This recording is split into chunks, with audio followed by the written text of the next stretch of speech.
Voy o'ynar ekansan. Voy tushib ketdi. To'xta, oyog'im bilan kurashib olchi pulni.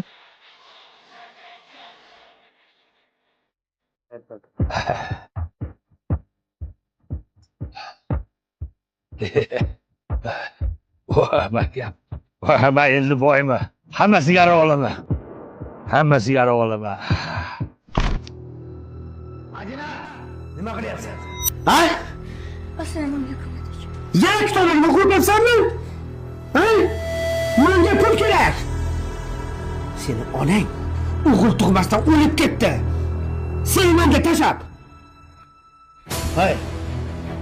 Hay, menga pul kerak. Tushunyapsanmi? Pul kerak. Hozir pul topib kelasan. Pul ishlab topib kelasan menga. Tushundingmi?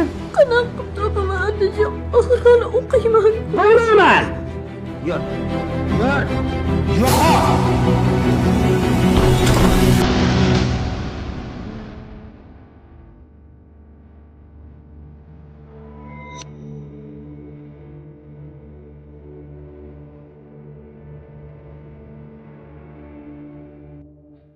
Voy.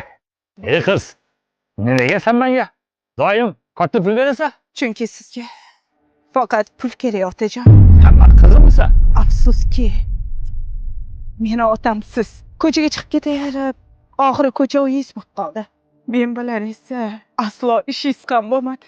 Lekin men doim otamga pul kerak, topib borishim kerak degan fikrda yashadim. Ana endi to'ydingizmi ota?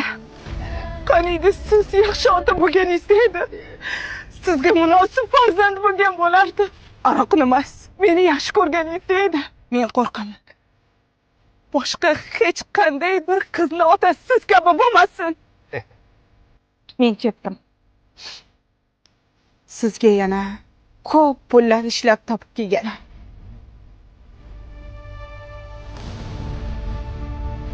To'rtta 5 oldim. O, barakalla qizim. Men siz asal qizimsiz. Siz bilan faxrlanaman. Yaxshi o'qing, xo'pmi? Xo'p, dadajon, men sizni qattiq yaxshi ko'raman. Men ham sizni yaxshi ko'raman, ona qizim. Otalar, qizingizning kelajak yo'li, taqdiri sizning har bir so'zingiz va mehringizdadir. Bu yo'lni to'g'ri tanlab bering.